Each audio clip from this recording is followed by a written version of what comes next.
can be amazing. You can turn a phrase into a weapon or a drug. You can be the outcast or be the backlash of somebody's lack of love. Or you can start speaking up. Nothing's gonna hurt you the way the words do when they settle neath your skin. Kept on the inside and no sunlight. Sometimes a shadow wins. But I wonder what would happen if you say what you wanna say and let the words fall out. Honestly, I wanna see you be brave with what you wanna say and let the words fall out.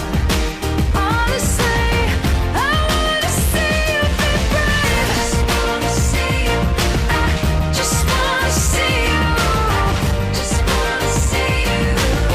I wanna see you be brave. Just wanna see you. I just wanna see you. Just wanna see you. I wanna see you be brave. Everybody's been there. Everybody's been stared down by the enemy. Falling for the fence and disappearing. Bow down to the mighty. Don't run. Stop holding your tongue. Maybe there's a way out of the cage.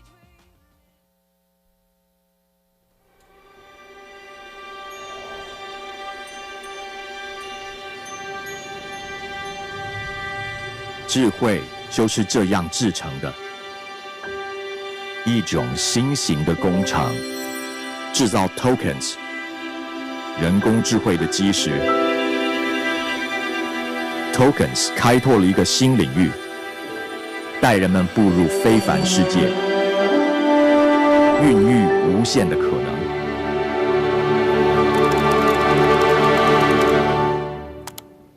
tokens 将图像化为科学数据，描绘宇宙天文，引领未来的探索者。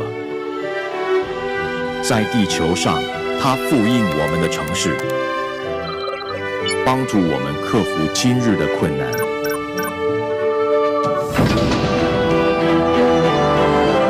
tokens 揭发物理定律，让我们更快抵达目的地。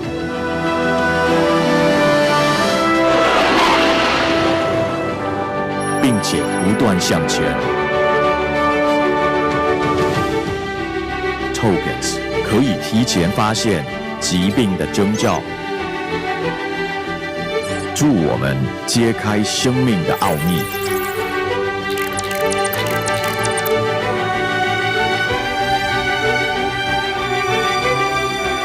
他们研究人体动作，协助我们达到最佳状态，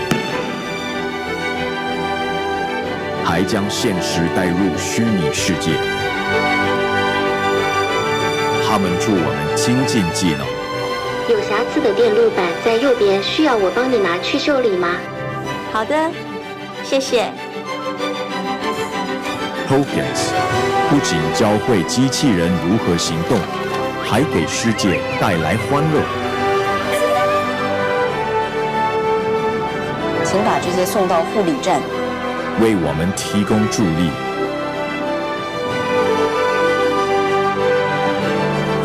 并让美好生活触手可及。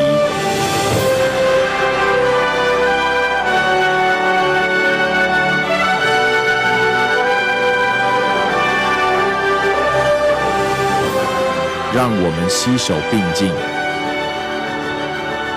勇敢探索人类未曾想象的可能。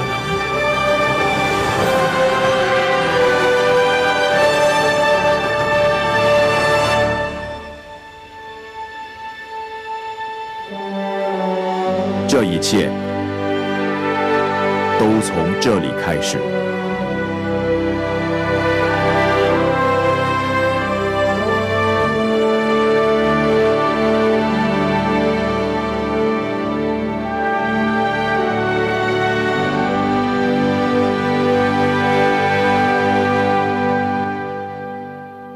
女士们、先生们，欢迎 Nvidia 创办人暨执行长黄仁勋先生。Welcome to the stage, Nvidia founder and CEO, Jensen Huang.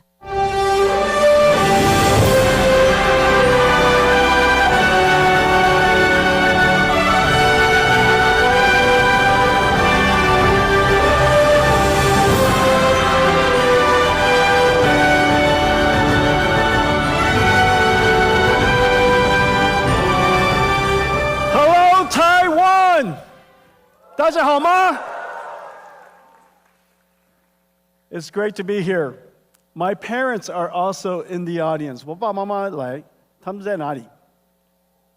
They're up there.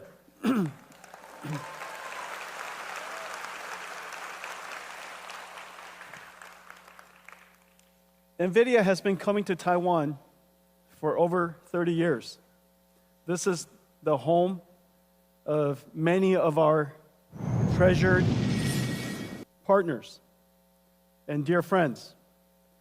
Over the years, you have seen Nvidia grow up and seen us accomplish many exciting things and have been partnered with me all along the way. Today, we're going to talk about where we are in the industry, where we're going to go, announce some new products, exciting new products and surprising products that open new markets for us, creates new markets, new growth. We're going to talk about great partners and how we're going to develop this ecosystem together. As you know, we are at the epicenter of the computer ecosystem, one of the most important industries of the world. And so it stands to reason when new markets has to be created, we have to create it starting here at the center of the computer ecosystem. And I have some surprises for you, things that you probably wouldn't have guessed. And then, of course, I promise I'll talk about AI. And we'll talk about robotics. The Nvidia story is the reinvention of the computer industry. In fact, the Nvidia story is also the reinvention of our company. As I said, I've been coming here for 30 years. Many of you have been through many of my keynotes. Some of you, all of them. And just as you reflect on the conversation, the things we talked about in the last 30 years, how dramatic we've changed. We started out as a chip company with a goal of creating a new computing platform. And in 2006, we introduced CUDA, which has revolutionized how computing is done.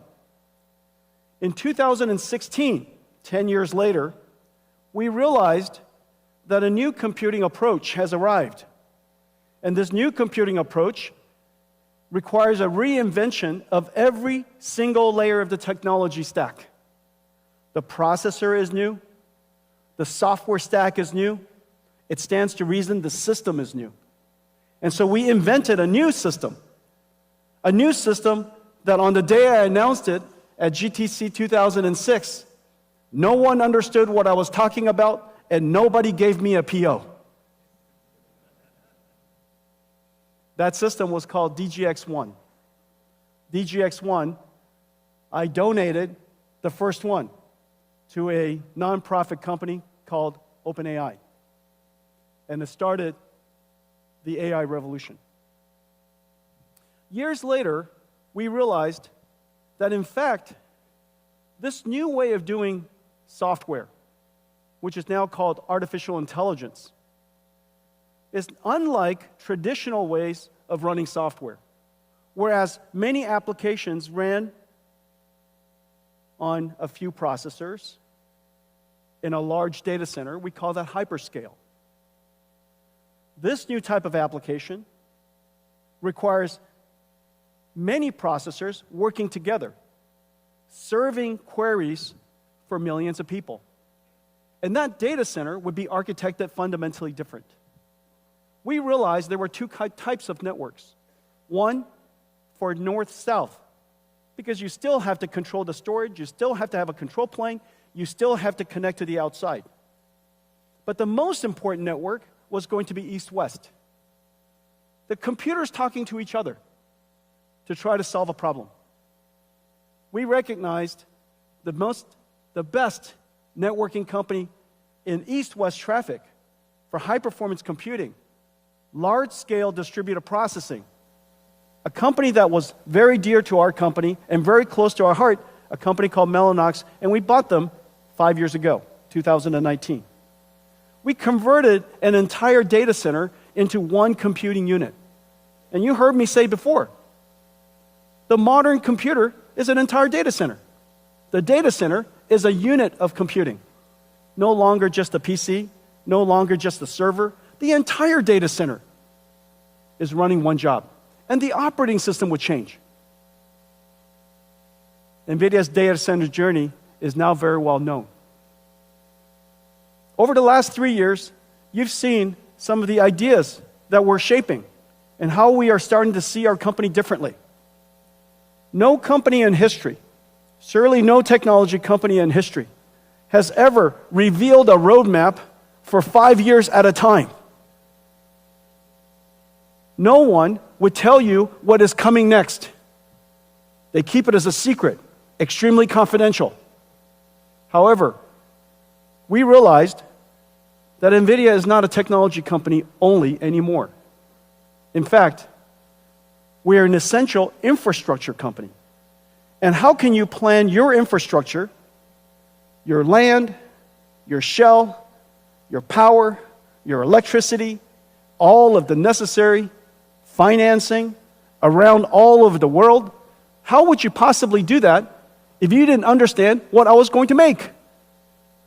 And so we described our company's roadmap in fair detail, enough detail that everybody in the world can go off and start building data centers. We realize now we are an AI infrastructure company, an infrastructure company that's essential all around the world. Every region, every industry, every company will build these infrastructures. And what are these infrastructure? These infrastructure, in fact, not unlike the first industrial revolution, when people realized, GE, Westinghouse, Siemens, realized that there was a new type of technology called electricity, and new infrastructure has to be built all around the world. And these infrastructure became essential part of social infrastructure. That infrastructure is now called electricity.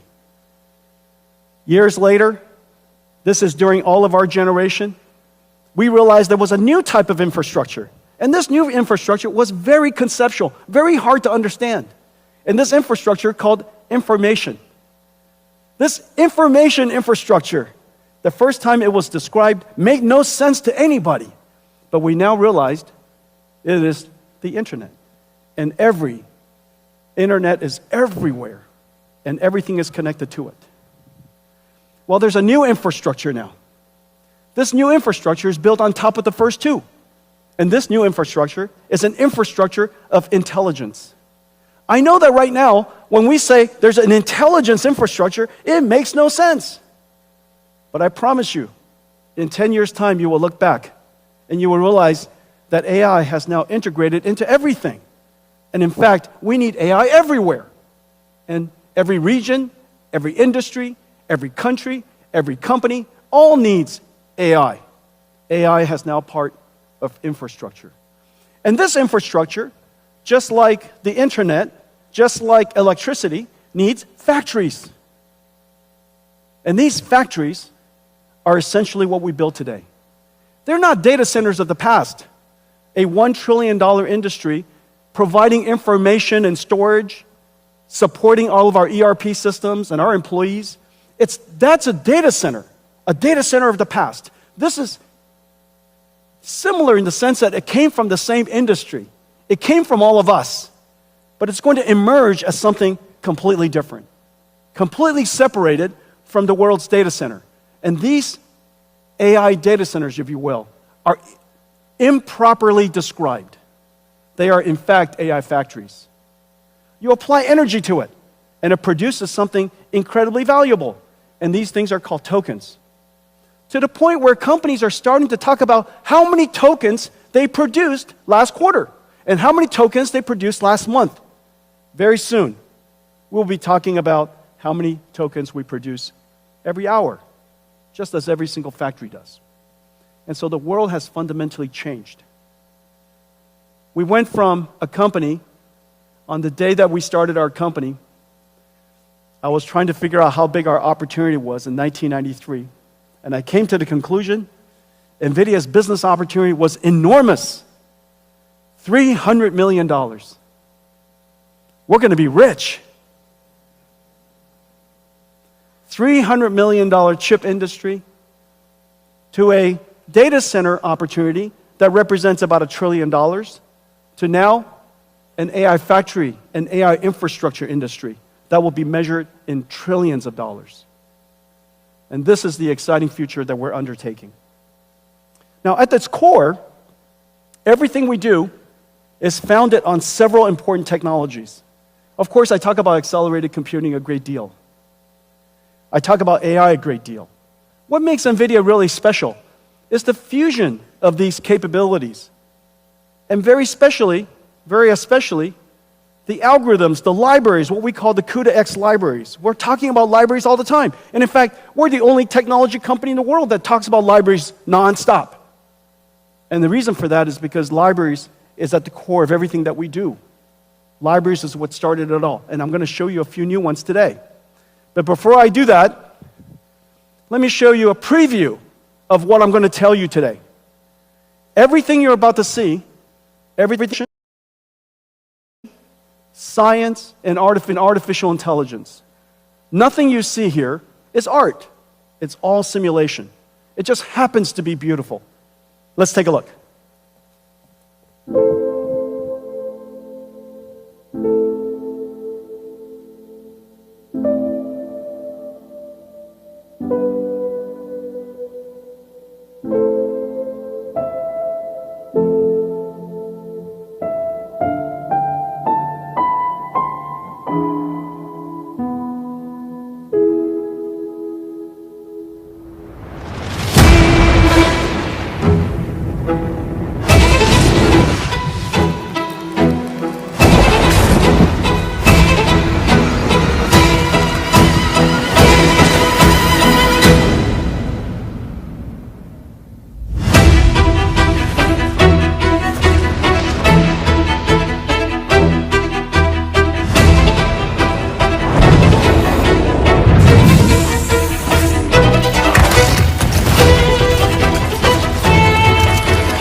This is real-time computer graphics I'm standing in front of. This is not a video, this is computer graphics. It's generated by GeForce. This is a brand new GeForce 5060, RTX 5060. And this is from ASUS. My good friend Johnny is in the front row. And this is from MSI. And we took this incredible GPU and we shrunk it in here. Does that make any sense? See, this is incredible. And so this is MSI's new laptop with 5060 in it. GeForce brought CUDA to the world.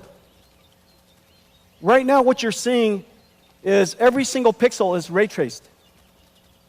How is that possible that we're able to simulate photon and deliver this kind of frame rate at this resolution? Well, the reason for that is artificial intelligence. We are only rendering 1 out of 10 pixels. So every pixel that you see, only 1 out of 10 is actually computed. The other 9, AI guessed. Does that make any sense? And it's perfect. It's completely perfect. It guessed it perfectly. Of course, the technology is called DLSS, neural rendering. It took us many, many years to develop. We started developing it the moment we started working on AI, so it's been a 10-year journey. And the advance in computer graphics has been completely revolutionized by AI. GeForce brought AI to the world. Now AI came back and revolutionized GeForce. So really, really amazing. Ladies and gentlemen, GeForce.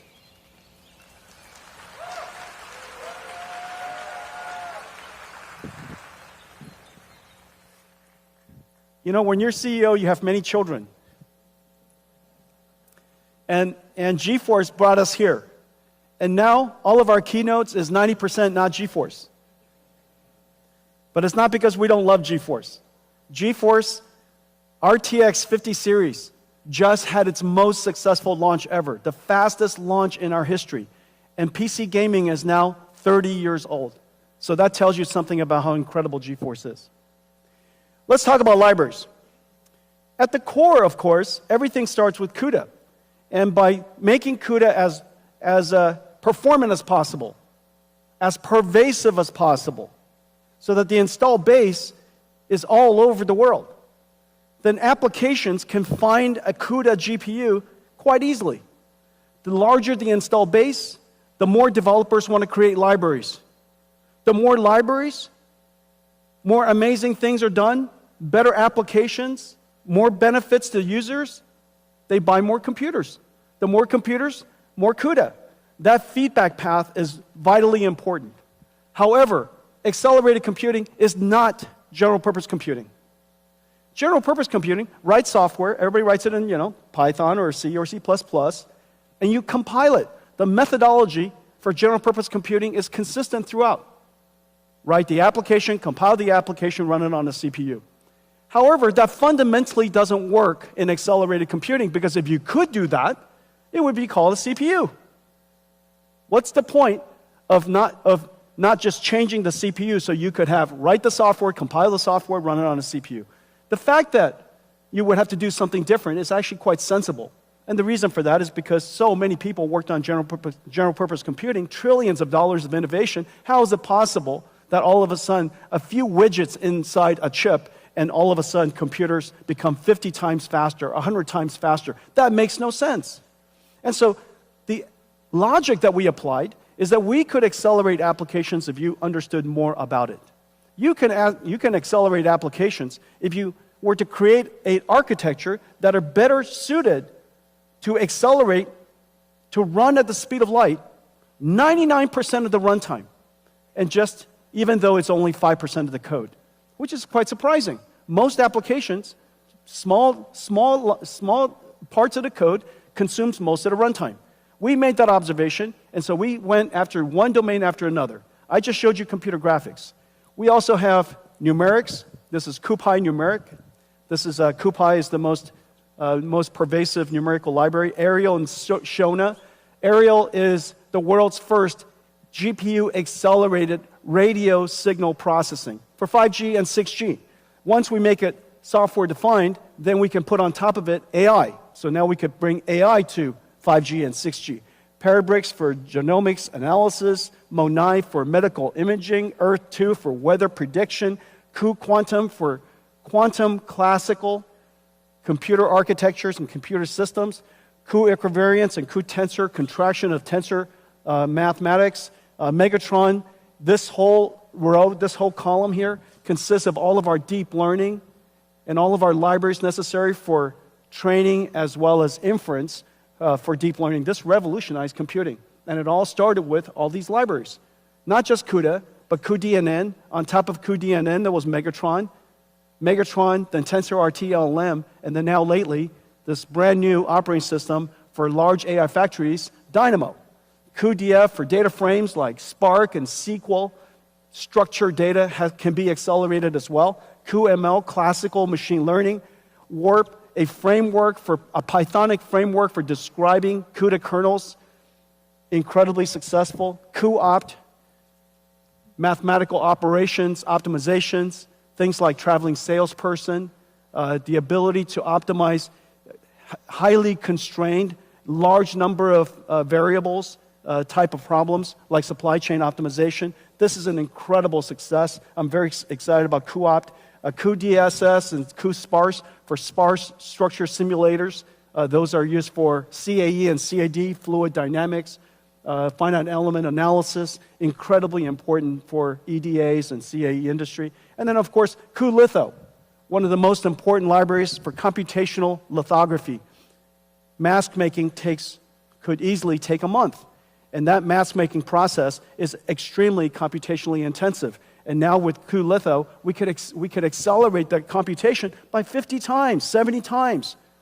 As a result, this is going to set the stage, open the world for applying AI to lithography in the future. We have great partners here. TSMC is using cuLitho quite extensively. ASML, Synopsys, excellent partners working with us in cuLitho. So the libraries themselves is what makes it possible for us, one domain of application after another domain of science, after another domain of physics, to be able to accelerate those applications. But it also opens up markets for us. We look at particular regions and particular markets and we say, that area could really be important to transform to the new way of doing computing. If general purpose computing, after all these years, has run its course, why hasn't it run its course in every single industry? So one of the most important industries, of course, is telecommunications. Just as the world's cloud data centers have now become software-defined, it stands to reason that telecommunication should also be software-defined. And so that's the reason why we've taken now some 6 years to refine and optimize a fully accelerated radio access network, RAN stack, that does incredible performance. For data rate per megawatt, or data rate per watt, we are now on par with the state-of-the-art ASICs. And so once we could do that, once we could achieve that level of performance and functionality, then after that we can layer on top AI. And so we have great partners here. You could see SoftBank and T-Mobile, Indosat and Vodafone are doing trials. Nokia, Samsung, Kyocera are working with us on the full stack. Fujitsu and Cisco are working on the systems. And so now we have the ability to introduce the idea of AI on 5G or AI on 6G along with AI on computing. We're doing that with quantum computing. Quantum computing is still at the noisy, intermediate scale quantum, called NISQ. However, there are many, many good applications we could already start to do. And so we're excited about that. We're working on a quantum classical or quantum GPU computing platform. We call it CUDA-Q, working with amazing companies around the world. GPUs could be used for pre-processing and post-processing, for error correction, for control. And so in the future, I predict that all supercomputers will have quantum accelerators, all have quantum QPUs connected to it. And so a supercomputer would be a QPU with QPUs and GPUs and some CPUs. And that would be the representation of a modern computer. So working with a lot of great companies in this area. AI. 12 years ago, we started with perception. AI models that can understand patterns, recognize speech, recognize images. That was the beginning. The last 5 years, we've been talking about generative AI, the ability for AI to not just understand, but to generate. And so it could generate from text to text. We use that all the time in ChatGPT. Text to images, text to video, video to text, images to text. Almost anything to anything, which is the really amazing thing about AI, that we've discovered a universal function approximator, a universal translator.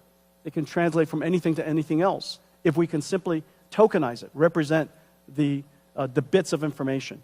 Well, now we have reached a level of AI that's really important. Generative AI gave us one-shot AI. You give a text, and it gives you text back. That was 2 years ago when we first engaged ChatGPT. That was the big, amazing breakthrough. You give a text, and it gives you text back. It predicts the next word, predicts the next paragraph. However, intelligence is much more than just what you've learned from a lot of data that you've studied. Intelligence includes the ability to reason, to be able to solve problems that you've not seen before, to break it down step by step, to maybe apply some rules and theorems to solve a problem you've never seen, to be able to simulate multiple options and weigh its benefits. Some of the technology you might have heard about, chain of thought, breaking it down step by step, tree of thought, coming up a whole bunch of paths. All of these technologies are leading the ability for AI to be able to reason. Now, the amazing thing is, once you have the ability to reason, and you have the ability to perceive, that is, let's say, multimodal read PDFs, you could do search, you can use tools, you have now agentic AI. This agentic AI just does something that I've just described all of us do. We're given a goal, we break it down step by step, we reason about what to do, what's the best way to do it, we consider its consequences, and then we start executing the plan. The plan might include doing some research, might include doing some work, using some tools. It might include reaching out to another AI agent to collaborate with it. Agentic AI is basically understand, think, and act. Well, understand, think, and act is the robotics loop. Agentic AI is basically a robot in a digital form. These are going to be really important in the coming years. We're seeing enormous progress in this area. The next wave, beyond that, is physical AI. AI that understands the world. They understand things like inertia, friction, cause and effect. That if I roll a ball and it goes under a car, depending on the speed of the ball, it probably went to the other side of the car. But the ball did not disappear. Object permanence. You might be able to reason that if there's a table in front of you and you have to go to the other side, the best way to do it is not to go right through it. The best way is maybe go around it or underneath it. To be able to reason about these physical things is really essential to the next era of AI. We call that physical AI. And so in this particular case, you're seeing us simply prompt the AI, and it generates videos to train a self-driving car in different scenarios, and I'll show you more of that later. That's a dog. It said, generate me a dog, generate me one with a bird, with people. And it started out with the image on the left. And then the phase after that, we take reasoning systems, generative systems, physical AI, and this level of capability would now go into a physical embodiment. We call it a robot. If you could imagine that you can prompt an AI to generate a video to reach and pick up a bottle, of course you could imagine telling a robot to reach out and pick up the bottle. The AI capability today has the ability to do those things. Well, the computer that's where we're going in the near future. The computer that we're building to make this possible has properties that are very different than the previous.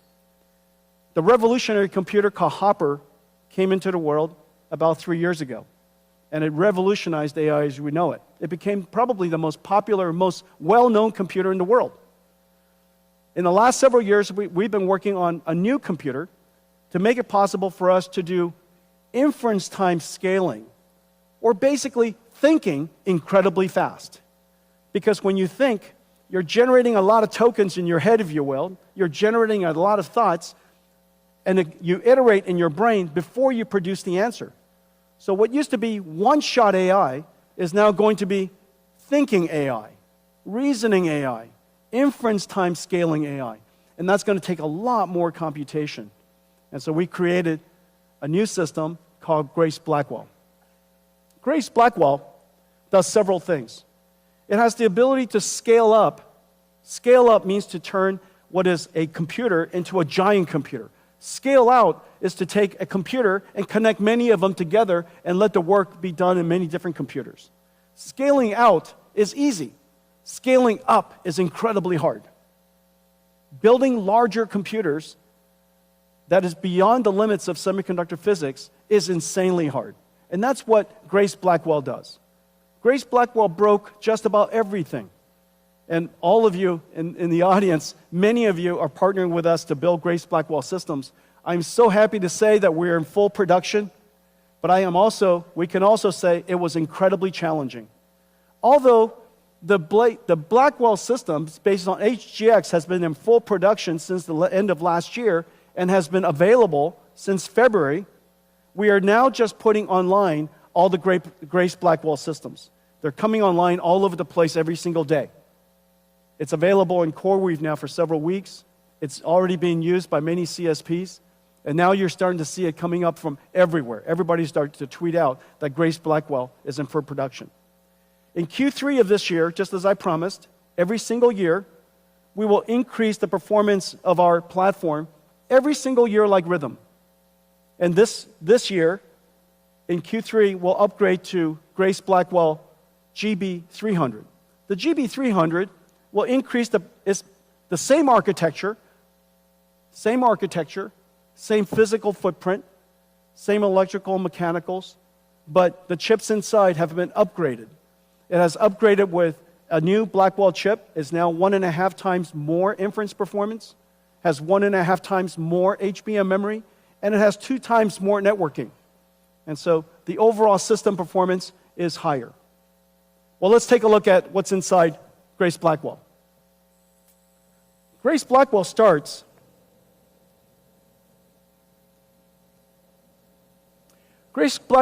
with this compute node. This compute node right here, this is one of the compute nodes.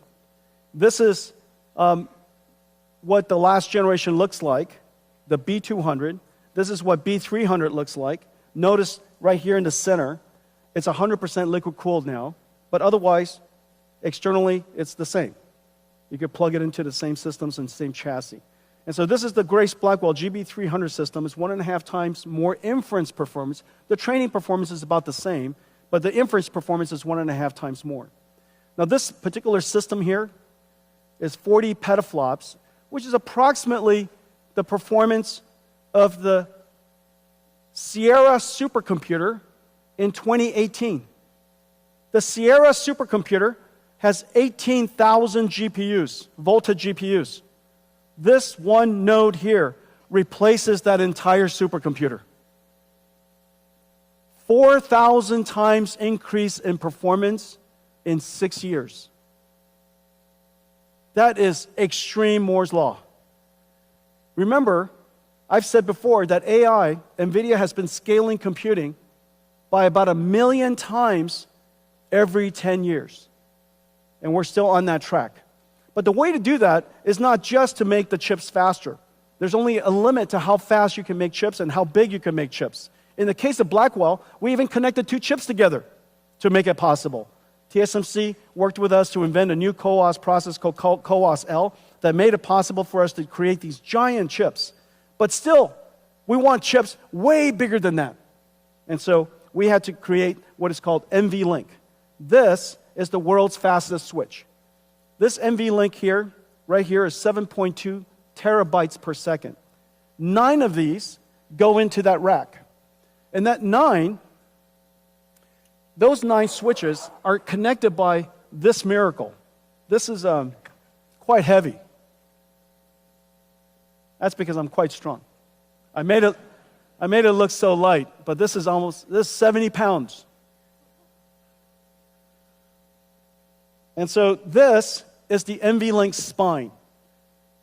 2 miles of cables, 5,000 cables structured, all coaxed, impedance matched, and it connects all 72 GPUs to all of the other 72 GPUs across this network called NVLink switch. 130 terabytes per second of bandwidth across the NVLink spine. So just put in perspective, the peak traffic of the entire internet, is 900 terabits per second. Divide that by 8. This moves more traffic than the entire internet. One NVLink spine across this 9 of these NVLink switches, so that every single GPU can talk to every other GPU at exactly the same time. This is the miracle of GB200. And because there's a limit to how far you can drive SerDes, this is as far as any SerDes has ever driven. From chip, this goes chip to the switch, out to the spine, to any other switch, any other chip, all electrical. And so that limit caused us to put everything in one rack. And that one rack is 120 kilowatts, which is the reason why everything has to be liquid cooled. We now have the ability to disaggregate the GPUs out of one motherboard, essentially, across an entire rack. And so that entire rack is one motherboard. That's the miracle. Completely disaggregated, and now the GPU performance is incredible, the amount of memory is incredible, the networking bandwidth is incredible, and now we can really scale these out. Once we scale it up, then we can scale it out into large systems. And notice almost everything NVIDIA builds are gigantic. And the reason for that is because we're not building data centers and servers, we're building AI factories. This is CoreWeave. This is Oracle Cloud. The power density of each rack is so great, they have to put them further apart so that the power density could be distributed. But really, in the end, we're not building data centers, we're building AI factories. And this is the XAI, Colossus factory. This is Stargate. 4 million square feet. 4 million square feet, 1 gigawatt. And so just think about this factory here. This 1 gigawatt factory is probably going to be about, 60 to 80 billion dollars. Out of that 60 to 80 billion dollars, the electronics, the computing part of it, these systems are 40, 50 billion dollars of it. And so these are gigantic factory investments. The reason why people build factories is because you know the answer. The more you buy,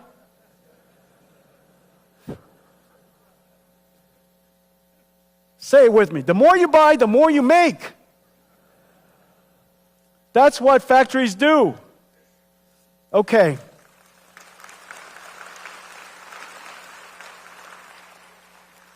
The technology is so complicated.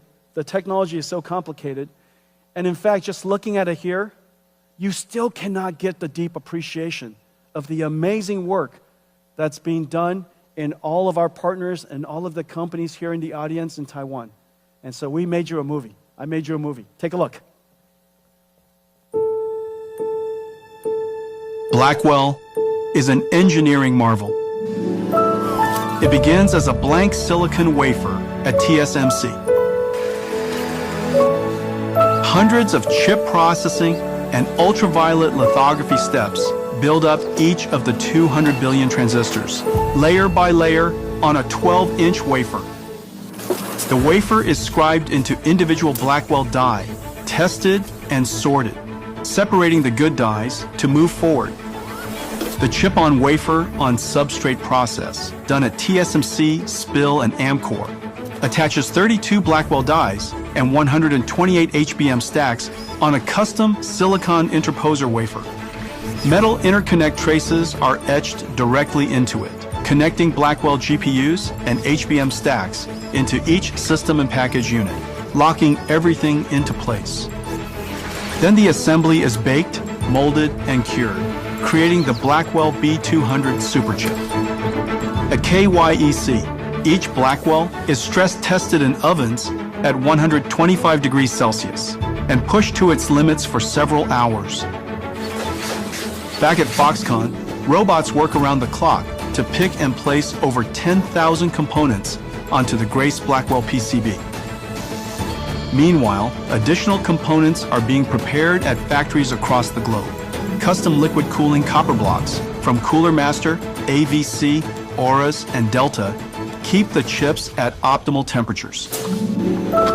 At another Foxconn facility, ConnectX-7 SuperNICs are built to enable scale-out communications, and Bluefield 3 DPUs to offload and accelerate networking, storage, and security tasks. All these parts converge to be carefully integrated into GB200 compute trays.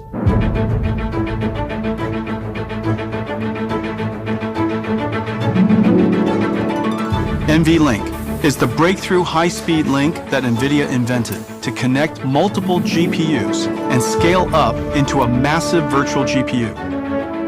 The NVLink switch tray is constructed with NVLink switch chips, providing 14.4 terabytes per second of all-to-all bandwidth.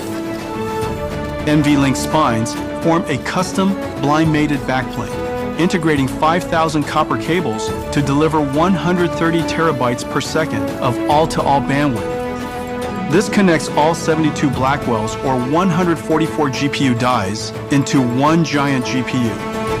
From around the world, parts arrive. From Foxconn, Wistron, Quanta, Dell, Asus, Gigabyte, HPE, Supermicro, and other partners to be assembled by skilled technicians into a rack-scale AI supercomputer. In total, 1.2 million components, 2 miles of copper cable, 130 trillion transistors, weighing 1,800 kilograms. From the first transistor etched into a wafer to the last bolt fastening the Blackwell rack, every step carries the weight of our partners' dedication, precision, and craft. Blackwell is more than a technological wonder.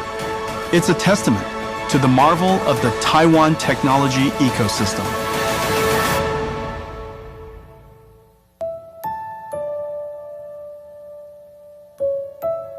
We couldn't be prouder of what we've achieved together.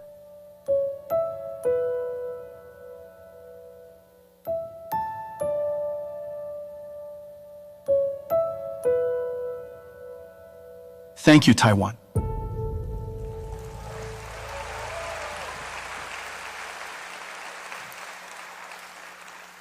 Thank you. Thank you. That was pretty incredible, right? But that was you. That was you. Thank you.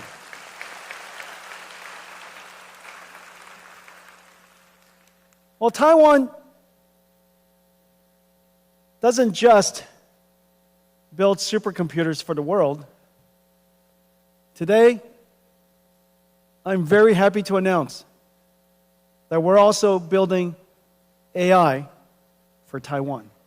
And so today we're announcing that Foxconn, Taiwan, the Taiwanese government, Nvidia, TSMC, we're going to build the first giant AI supercomputer here for the AI infrastructure and the AI ecosystem of Taiwan. Thank you.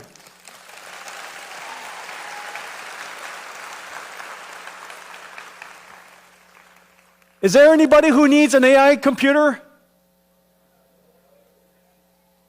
Any AI researchers in the audience?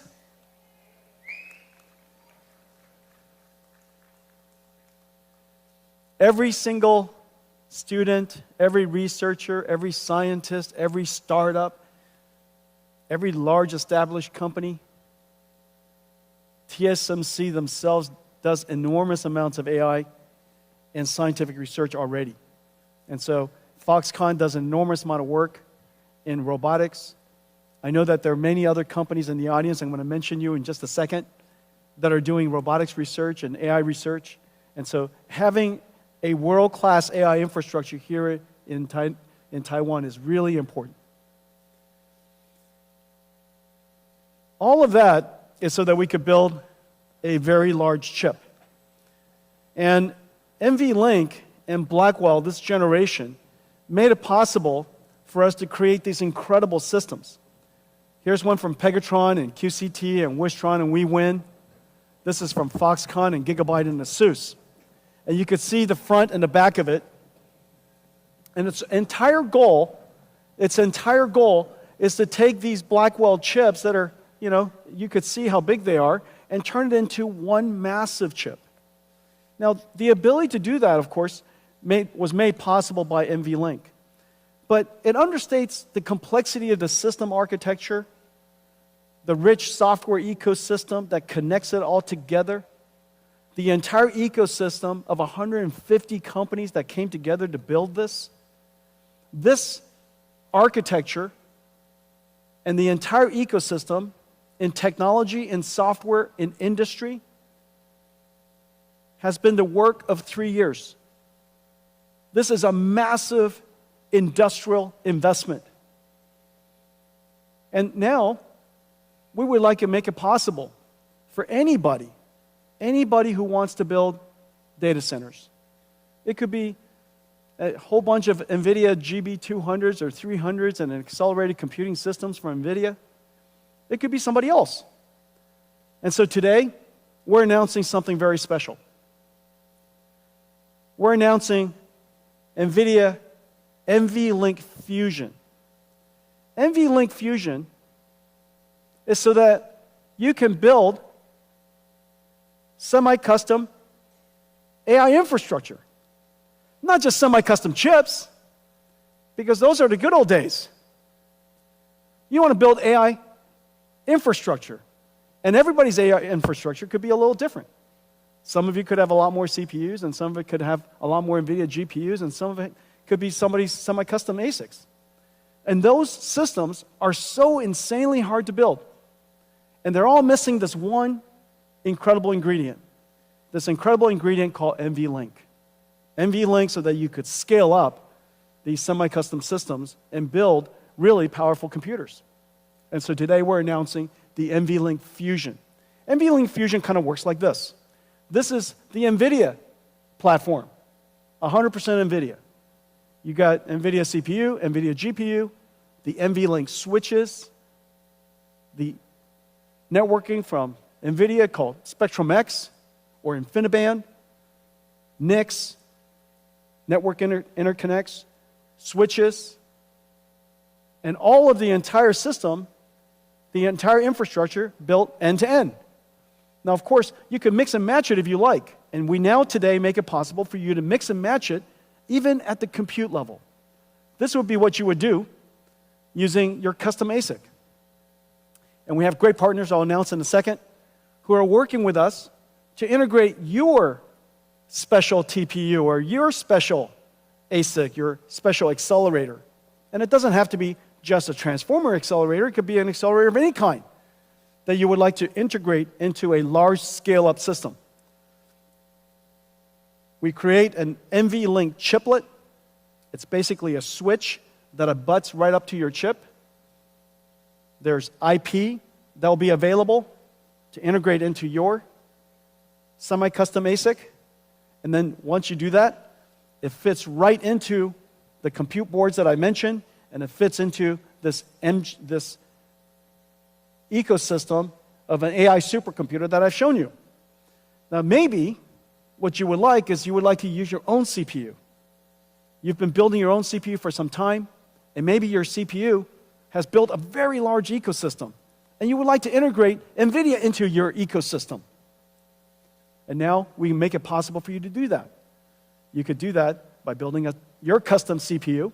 We provide you with our NVLink chip-to-chip interface into your ASIC.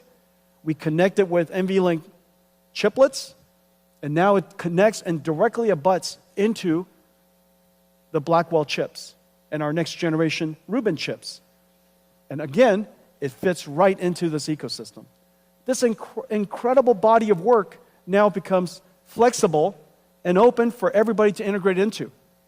And so your AI infrastructure could have some NVIDIA, a lot of yours.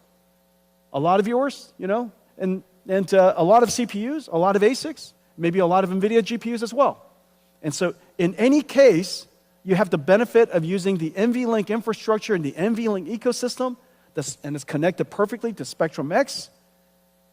And all of that, you know, is industrial strength and has the benefit of an enormous ecosystem of industrial partners who have already made it possible. So this is the NVLink Fusion. Whether you buy completely from us, that's fantastic. Nothing gives me more joy than when you buy everything from NVIDIA. I just want you guys to know that.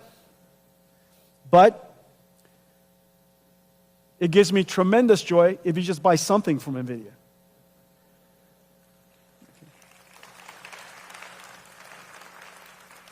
And so we have some great partners.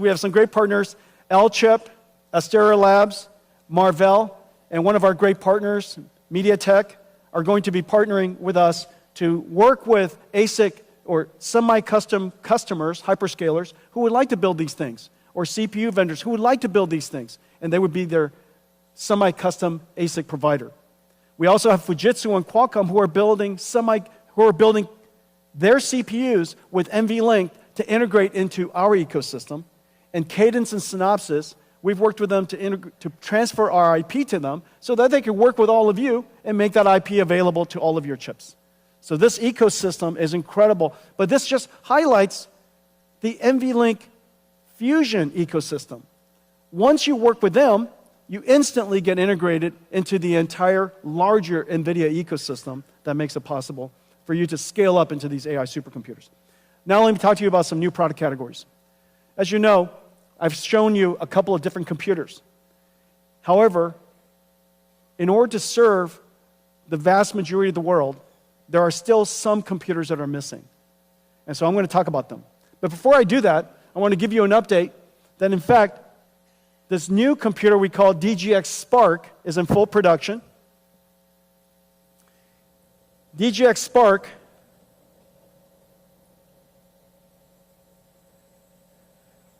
will be ready, will be available shortly, probably in a few weeks. We have tremendous partners working with us. Dell, HPI, ASUS, MSI, Gigabyte, Lenovo. Incredible partners working with us. And this is the DGX Spark. This is actually a production unit. This is our version. However, our partners are building a whole bunch of different versions. This is designed for AI native developers. If you're a developer, you're a student, you're a researcher, and you don't want to keep opening up the cloud and getting it prepared, and then when you're done scrubbing it, okay? But you would just like to have your own, basically your own AI cloud sitting right next to you, and it's always on, always waiting for you. It allows you to do your prototyping, early development, and this is what's amazing. This is DGX Spark. It's 1 petaflops and 128 gigabytes. In 2016, when I delivered DGX1, this is just the bezel. I can't lift the whole computer. It's 300 pounds. This is DGX1. This is 1 petaflops and 128 gigabytes. Of course, this is 128 gigabytes of HBM memory, and this is 128 gigabytes of LPDDR5X. The performance is, in fact, quite similar. But what's most important is that the work that you could work on this is the same work you could do here. It's an incredible achievement over just the course of about 10 years. Okay, so this is DGX Spark for anybody who would like to have their own AI supercomputer.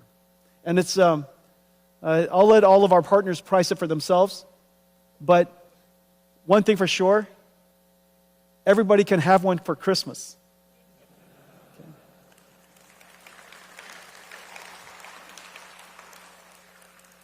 Okay, I've got another computer I want to show you. If that's not enough, and you would still like to have your own personal, thank you, Janine. This is Janine Paul, ladies and gentlemen. If that one isn't big enough for you, here's one. This is another desk side. This is also going to be available from Dell and HPI, ASUS, Gigabyte, MSI, Lenovo. It'll be available from Box, from Lambda, amazing workstation companies. And this is going to be your own personal DGX supercomputer. This computer is the most performance you can possibly get out of a wall socket. You could put this in your kitchen, but just barely. If you put this in your kitchen and then somebody runs the microwave, I think that's the limit. And so this is the limit. This is the limit of what you can get out of a wall outlet. And this is a DGX station. The programming model of this and the giant systems that I showed you are the same. That's the amazing thing. One architecture, and this has the ability, enough capacity and performance to run a 1 trillion parameter AI model. Remember, Llama is Llama 70B. A 1 trillion parameter model is going to run wonderfully on this machine. Okay, so that's the DGX station. So now let's talk about, remember these systems are, thank you, Jenny. These systems are AI natives. They're AI native computers. They're computers built for this new generation of software. It doesn't have to be x86 compatible. It doesn't have to run traditional IT software. It doesn't have to run hypervisors. It doesn't have to run it doesn't have to run Windows. These computers are designed for the modern AI native applications. Of course, these AI applications could be APIs that can be called upon by the traditional and the classical applications. But in order for us to bring AI into a new world, and this new world is enterprise IT, we have to go back to our roots, and we have to reinvent computing and bring AI into traditional enterprise computing. Now, enterprise computing, as we know, is really 3 layers. It's not just the computing layer. It's compute, storage, and networking. It's always compute, storage, and networking. And just as AI has changed everything, it stands to reason that AI must have changed compute, storage, and networking for enterprise IT as well. Well, that lower layer has to be completely reinvented, and we're in the process of doing that. I'm going to show you some new products that unlocks enterprise IT for us. It has to with the traditional IT industry, and it has to add a new capability. And the new capability for enterprise is agentic AI. Basically, digital marketing campaign manager, a digital researcher, a digital software engineer, digital customer service, digital chip designer, digital supply chain manager, digital versions, AI versions of all of the work that we used to do. And as I mentioned earlier, agentic AI has the ability to reason, use tools, work with other AIs. So in a lot of ways, these are digital workers. They're digital employees. The world has a shortage of labor. We have a shortage of workers. By 2030, by about 30 to 50 million shortage. It's actually limiting the world's ability to grow. And so now we have these digital agents that can work with us. 100% of Nvidia software engineers now have digital agents working with them so that they can help them, assist them in developing better code and more productively. And so in the future, you're going to have this layer, that's our vision. You're going to have a layer of agentic AIs, AI agents. And so what's going to happen to the world? What's going to happen to enterprise? Whereas we have HR for human workers, we're going to have IT becoming the HR of digital workers. And so we have to create the necessary tools for today's IT industry, today's IT workers, to be able to manage, improve, evaluate a whole family of AI agents that are working inside their company. And so that's the vision of what we want to build. But first, we have to reinvent computing. Remember what I said.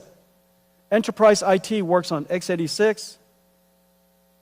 It runs traditional software, such as hypervisors from VMware or IBM Red Hat or Nutanix.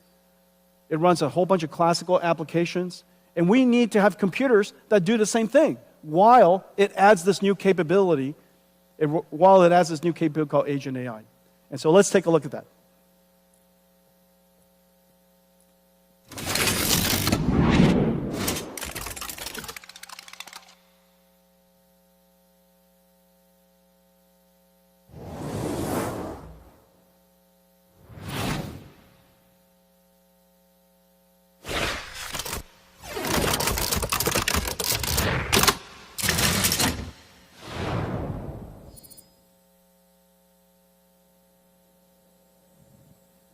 Okay, this is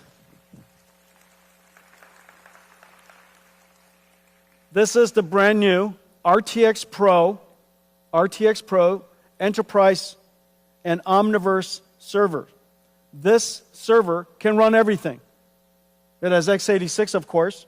It can run all of the classical hypervisors. It runs Kubernetes in those hypervisors. So the way that your IT department wants to manage your network and how they want to manage your clusters and orchestrate workload works exactly the same way. It has the ability to even stream Citrix and what other virtual desktops to your PC. Everything that runs in the world today should run here. Omniverse runs on here perfectly. But in addition to that, this is the computer for enterprise AI agents. Those AI agents could be only text. Those AI agents could also be computer graphics. Little TJs, coming to you, little toy Jensens coming to see you, helping you do work. And so those AI agents could be either in text form, it could be in graphics form, it could be in video form. All of those workloads work on this system.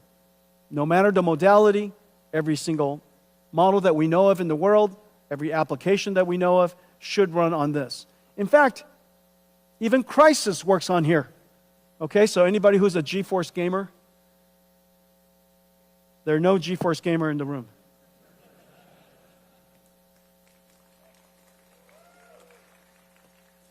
Okay, what connects these 8 GPUs, the new Blackwell RTX Pro 6000s, is this new motherboard. This new motherboard is actually a switched network. CX8 is a new category of chips. It's a switch first, networking chip second. It's also the most advanced networking chip in the world. This is now in volume production, CX8. In the CX8, you plug in the GPUs.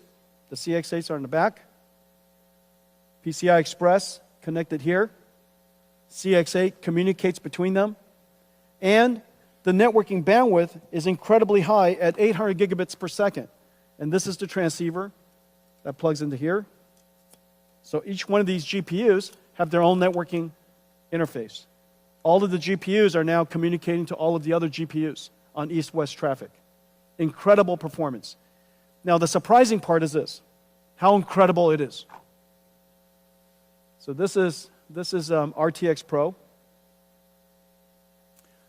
This is the performance, and I showed you guys at GTC how to think about performance in the world of AI factories. The way to think about this is throughput. This is tokens per second, which is the y-axis. The more output your factory, the more tokens you produce. Okay, so throughput is measured in tokens per second. However, every AI model is not the same. And some AI models require much more reasoning. And so you need those AI models, you need the performance per user to be very high. So the tokens per second per user has to be high. And this is the problem with factories. Factories either like to have high throughput or low latency, but it doesn't like to have both. And so the challenge is how to create an operating system that allows us to have high throughput, the y-axis, while having very low latency, which is the y-axis, interactivity, tokens per second per user. And so this chart tells you something about the overall performance of the computer, of the overall computers of the factory. Look at all of those different colors. It represents the different ways you have to configure all of our GPUs to achieve the performance. Sometimes you need pipeline parallelism. Sometimes you want expert parallelism. Sometimes you want a batch. Sometimes you want to do speculative decoding. Sometimes you don't. And so all of those different types of algorithms have to be applied separately and differently depending on the workload. And the Pareto, the outside area, the overall area of that curve represent the capability of your factory. Okay? And so notice something. Hopper is this is the most famous computer in the world, Hopper H100, the HGX, $225,000 Hopper is down there. And the Blackwell server you just saw, the enterprise server, is 1.7 times its performance. But this is amazing. This is Llama 70B. This is DeepSeek R1. DeepSeek R1 is 4 times. Now the reason for that, of course, the DeepSeek R1 has been optimized, and DeepSeek R1 is genuinely a gift to the world's AI industry. The amount of computer science breakthrough is really quite significant, and has really opened up a lot of great research for researchers in the United States and around the world. Everywhere I go, DeepSeek R1 has made a real impact on how people think about AI and how think about inference and how to think about reasoning AIs. They've made a great contribution to the industry and to the world. And so this is DeepSeek R1. The performance is 4 times the state-of-the-art H100. That kind of puts it in perspective, okay? And so if you're building enterprise AI, we now have a great server for you. We now have a great system for you. It's a computer you could run anything on. It's a computer that has incredible performance. And it, whether it's x86 or AI, all of it runs. Okay, our RTX Pro server is in volume production across all of our partners in the industry. This is likely the largest go-to market of any system we have ever taken to market. So thank you very much.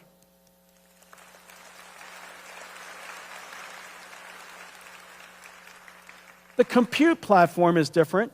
The storage platform is different. And the reason for that is because humans query structured databases like SQL. People query structured databases like SQL. But AI wants to query unstructured data. They want semantic, they want meaning.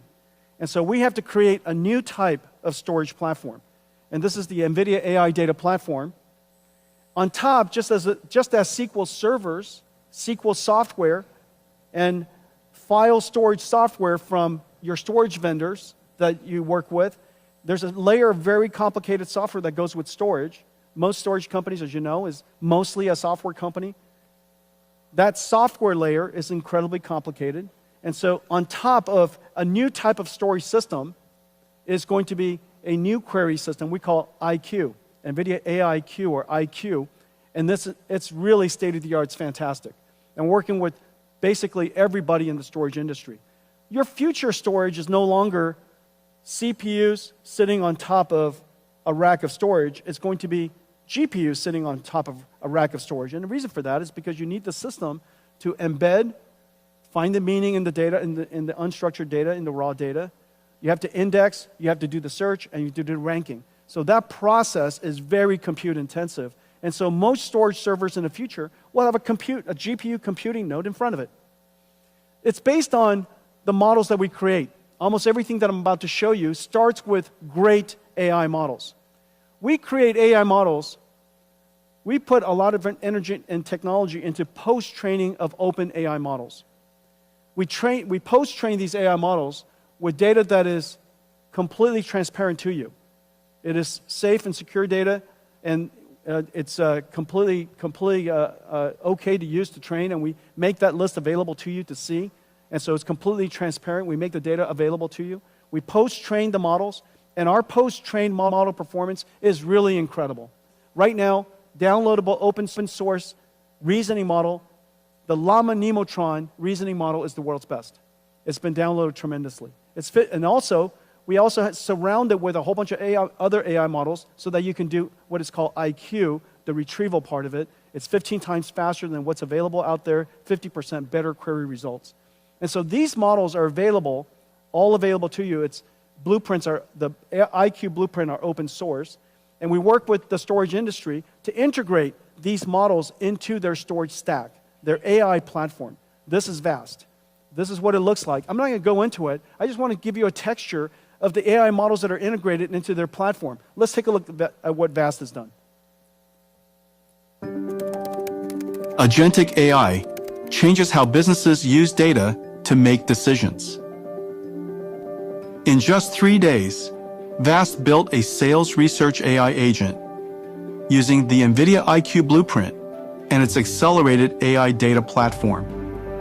Using NeMo Retriever, the platform continuously extracts, embeds, and indexes data for fast semantic search. First, the agent drafts an outline, then taps into CRM systems, multimodal knowledge bases, and internal tools. Finally, it uses Llama Nematron to turn that outline into a step-by-step sales plan. Sales planning that took days now starts with an AI prompt and ends with a plan in minutes. With VAST's accelerated AI data platform, organizations can create specialized agents for every employee.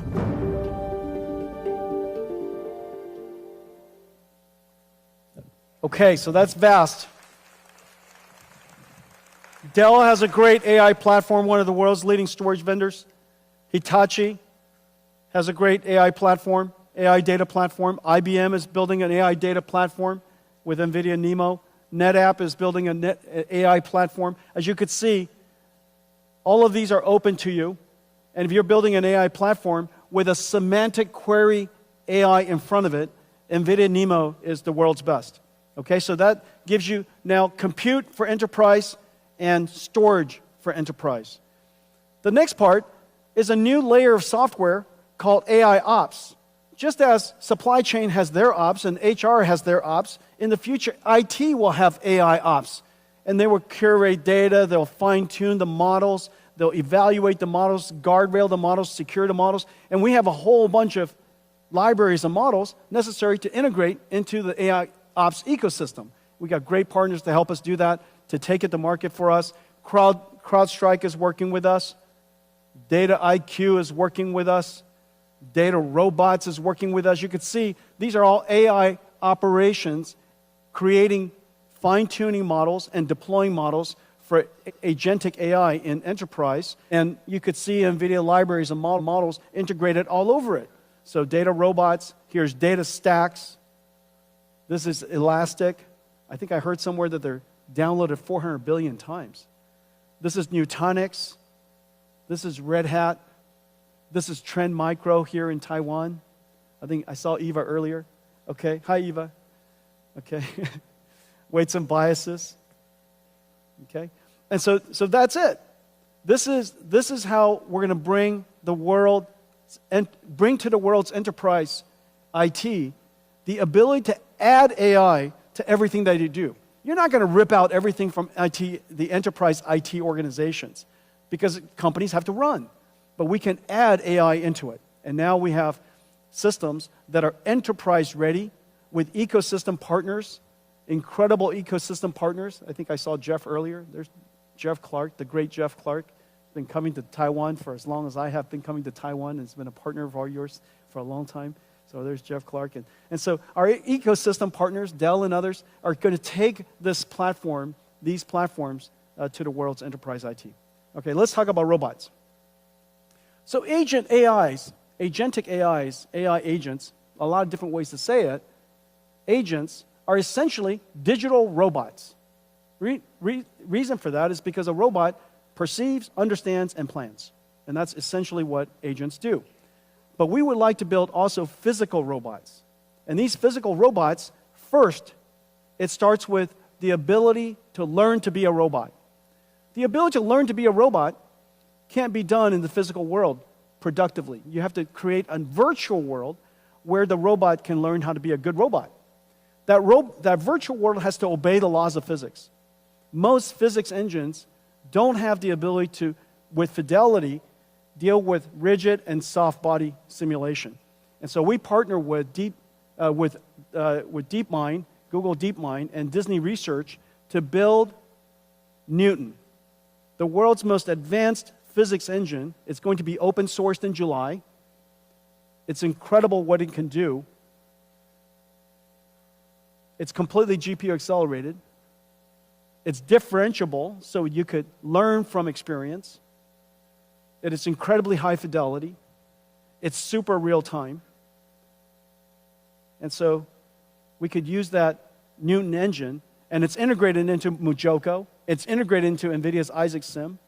So irrespective of the simulation environment and framework you use. And so with that, we can bring these robots to life.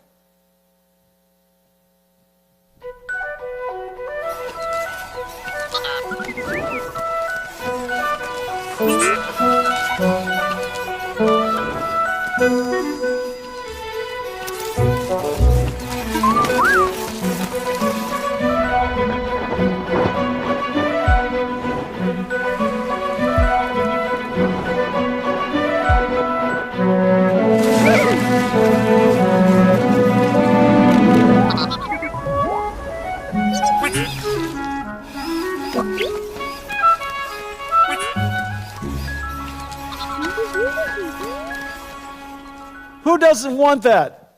I want that. Can you imagine one of those little ones or a few of them running around the house, chasing your dogs, driving them crazy? And so, did you see what was happening? It wasn't an animation, it was a simulation. And he was slipping and sliding in the sand, in the dirt. All of it was simulated. The software of the robot is running in the simulation. And so it wasn't animated, it was simulated. And so in the future, we'll take the AI models that we train and we put it into that robot in simulation and let it learn how to be a great robot. Well, we're working on several things to help the robotics industry. Now, you know that we've been working in autonomous systems for some time. Our self-driving car basically has 3 systems for creating the AI model. And that's GB200, GB300. It's going to be used for that, training the AI model. Then you have Omniverse for simulating the AI model. And then when you're done with that AI model, you put that model, the AI, into the self-driving car. Okay? This year, we're deploying Mercedes around the world, our self-driving car stack, end-to-end stack. But we create all of this, and the way we go to market is exactly the same that we work everywhere else. We create the entire stack, we open the entire stack, and for our partners, they use whatever they want to use. They could use our computer and not our library. They could use our computer, our library, and also our runtime. However much you would like to use, it's up to you. Because there's a lot of different engineering teams and different engineering styles and different engineering capabilities. We want to make sure that we provide our technology in a way that makes it as easy as possible for everybody to integrate NVIDIA's technology. You know, like I said, I love it if you buy everything from me, but just please buy something from me. Very practical. And so we're doing exactly the same thing in robotic systems, just like cars. And so this is our Isaac Groot platform. The simulation is exactly the same as Omniverse. The training system is the same. When you're done with the model, you put it inside this Isaac Groot platform. Isaac Groot platform starts with a brand new computer called Jensen Thor. This is just started in production. It is an incredible processor. Basically, a robotic processor goes to self-driving cars, and it goes into a humanoid robotic system. On top is an operating system we call NVIDIA Isaac. The NVIDIA Isaac operating system is the runtime. It does all of the neural network processing, the sensor processing, pipelines all of it, and deliver actuated results. And then on top of it, pre-trained models that we created with an amazing robotics team that are pre-training these models. and all the tools necessary we make available, including the model. And so today we're announcing that Isaac GR00T N1.5 is now open sourced, and it's open to the world to use. It's been downloaded 6,000 times already, and the popularity and the likes and the appreciation from the community is incredible. And so that's creating the model. We also open the way we created the model. The biggest challenge in robotics the biggest challenge in AI overall is, what is your data strategy? And your data strategy has to be, that's where a great deal of research and a great deal of technology goes into. In the case of robotics, human demonstration, just like we demonstrate to our children or a coach demonstrates to an athlete, you demonstrate using teleoperations. You demonstrate to the robot how to perform the task, and the robot can generalize from that demonstration, because AI can generalize and we have technology for generalization. You can generalize from that one demonstration other techniques, okay? And so what if you want to teach this robot a whole bunch of skills? How many different teleoperation people do you need? Well, it turns out to be a lot. And so what we decided to do was use AI to amplify the human demonstration systems. And so this is essentially going from real to real and using an AI to help us expand, amplify the amount of data that was collected during human demonstration to train an AI model. Let's take a look. The age of generalist robotics has arrived, with breakthroughs in mechatronics, physical AI, and embedded computing. Just in time, as labor shortages limit worldwide industrial growth. A major challenge for robot makers is the lack of large-scale, real, and synthetic data to train models. Human demonstrations aren't scalable, limited by the number of hours in a day. Developers can use Nvidia Cosmos Physical AI World Foundation models to amplify data. GR00T Dreams is a blueprint built on Cosmos for large-scale synthetic trajectory data generation, a reel-to-reel data workflow. First, developers fine-tune Cosmos with human demonstrations recorded by teleoperation of a single task in a single environment. Then, they prompt the model with an image and new instructions to generate dreams, or future world states. Cosmos is a generative model, so developers can prompt using new action words without having to capture new teleop data. Once a large number are generated, Cosmos reasons and evaluates the quality of each dream, selecting the best for training. But these dreams are still just pixels. Robots learn from actions. The GR00T Dreams blueprint generates 3D action trajectories from the 2D dream videos. This is then used to train the robot model. GR00T Dreams lets robots learn a huge variety of new actions with minimal manual captures. So a small team of human demonstrators can now do the work of thousands. GR00T Dreams brings developers another step closer to solving the robot data challenge.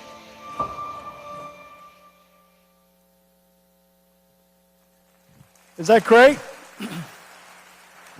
So in order for robotics to happen, you need AI. But in order to teach the AI, you need AI.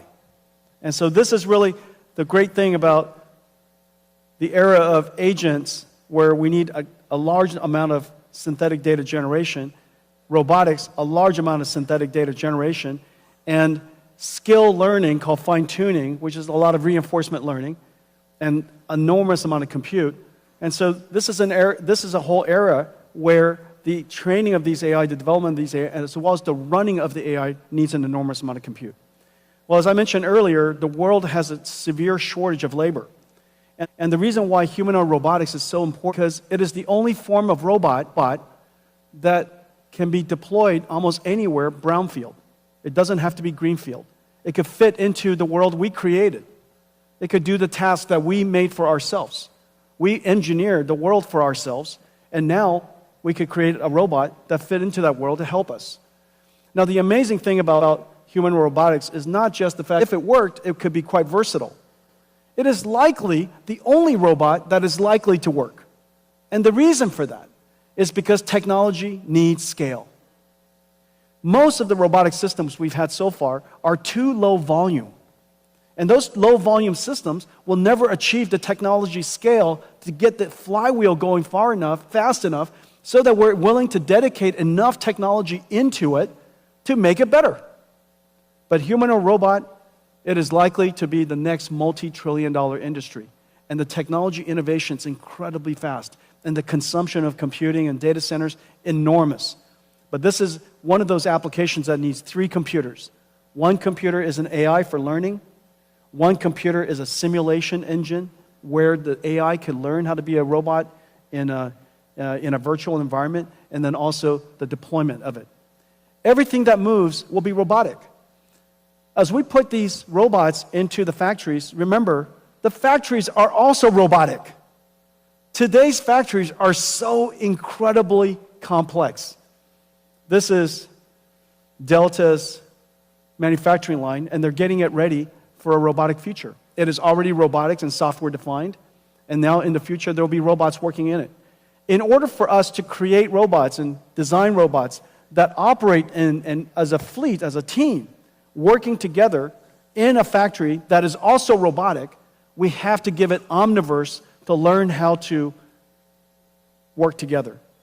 And that digital twin, you now have a digital twin of the robot, you have a digital twin of all of the equipment, you're going to have digital twin of the factory.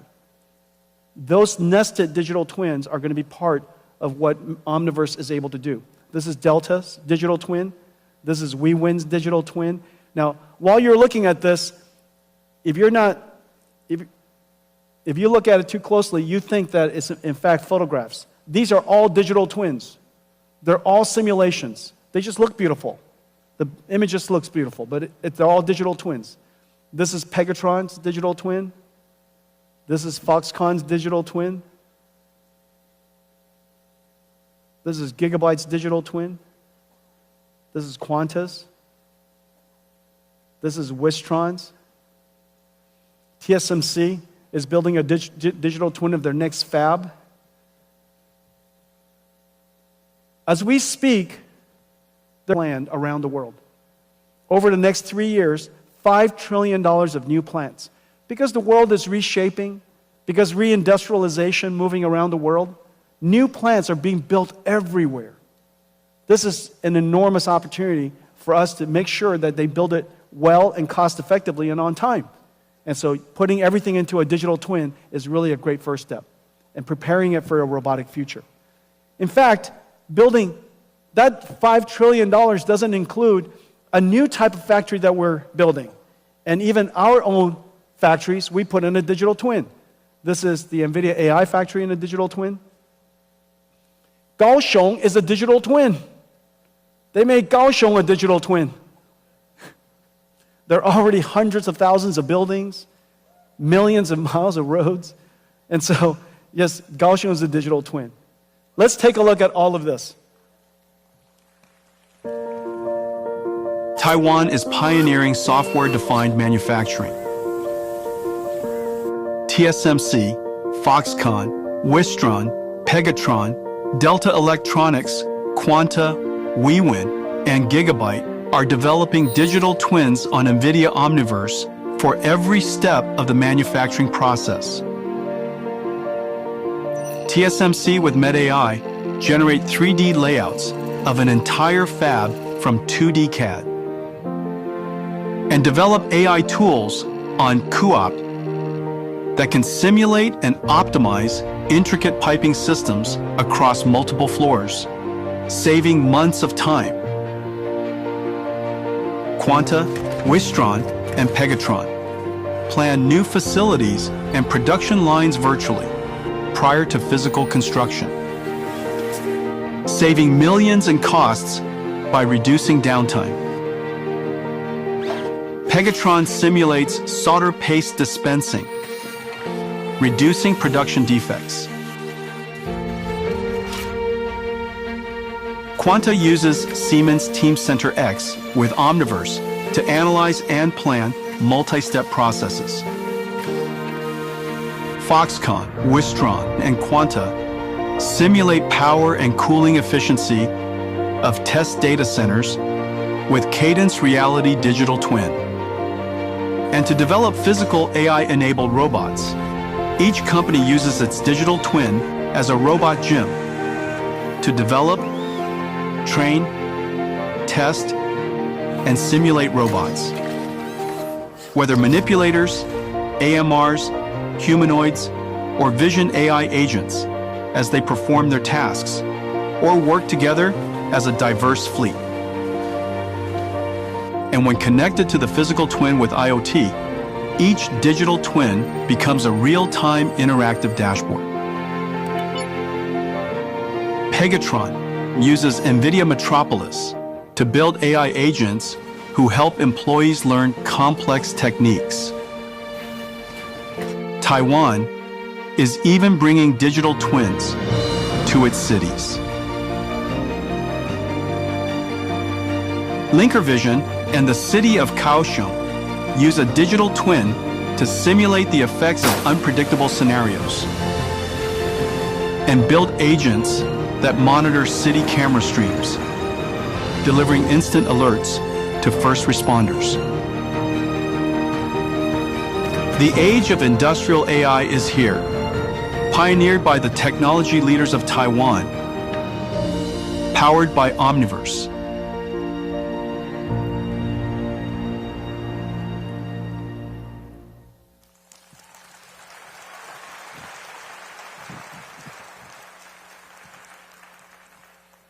My entire keynote is your work. It's so excellent. Well, it stands to reason that Taiwan, at the center of the most advanced industry, the epicenter where AI and robotics is going to come from, it stands to reason that this is an extraordinary opportunity for Taiwan. This is also the largest electronics manufacturing region in the world. And so it stands to reason that AI and robotics will transform everything that we do. And so it's really quite extraordinary that for one of the first times in history, that the work you do has revolutionized every industry, and now it's going to come back to revolutionize yours. At the beginning, I said that GeForce brought AI to the world. And then AI came back and transformed GeForce. You brought AI to the world. AI will now come back and transform everything that you do. It's been a great pleasure working with all of you. Thank you.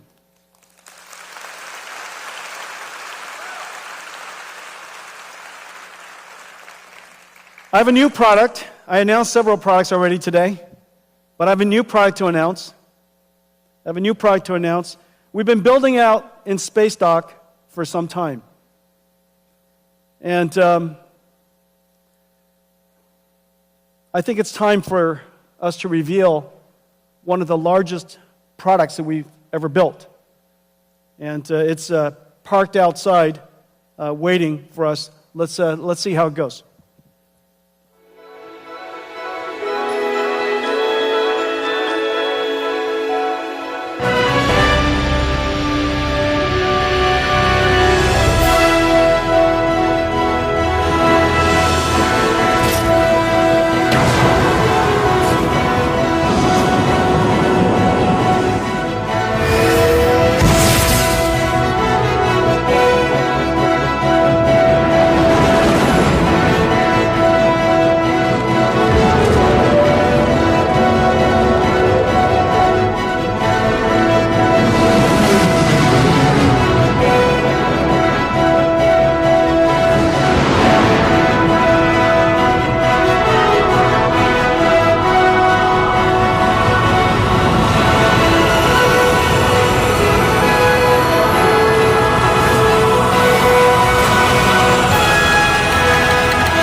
Nvidia Constellation. Nvidia Constellation. Well, as you know, we have been growing. And all of our partnerships with you have been growing. The number of engineers we have here in Taiwan have been growing. And so we are growing beyond the limits of our current office. And so I'm going to build them a brand new Nvidia Taiwan office. And it's called Nvidia Constellation.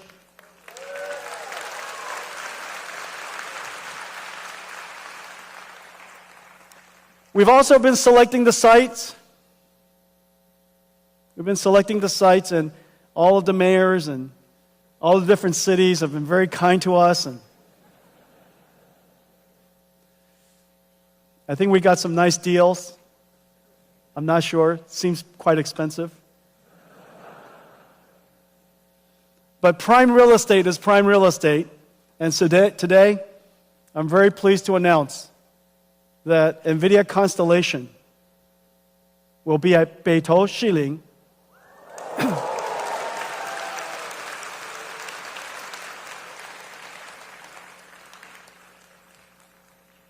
We have negotiated the transfer of the lease from the current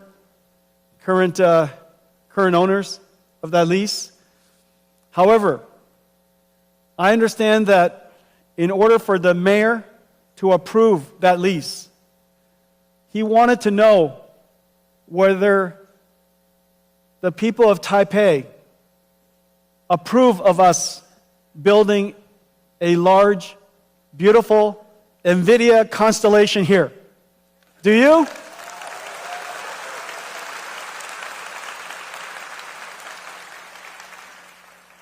He also asked for you to call him. And so I'm sure you know his numbers. Everybody call him right away. Tell him that you think it's a great idea. So this is going to be Nvidia Constellation. We're going to build it. We're going to start building as soon as we can. We need the office space. Nvidia Constellation, Beitou Shiling. Very exciting. Okay.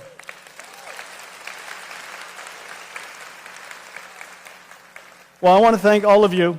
I want to thank all of you for your partnership over the years. We are at a once-in-a-lifetime opportunity. It is not an understatement to say that the opportunity ahead of us is extraordinary. For the very first time in all of our time together, not only are we creating the next generation of IT, we've done that several times. From PC to internet to cloud to mobile cloud, we've done that several times. But this time, not only are we creating the next generation of IT, we are in fact creating a whole new industry. This whole new industry is going to expose us to giant opportunities ahead.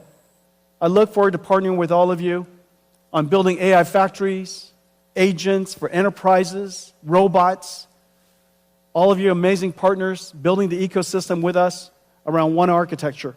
And so I want to thank all of you for coming today. Have a great Computex, everybody. 大家谢谢. Thank you. Thank you for coming. Thank you.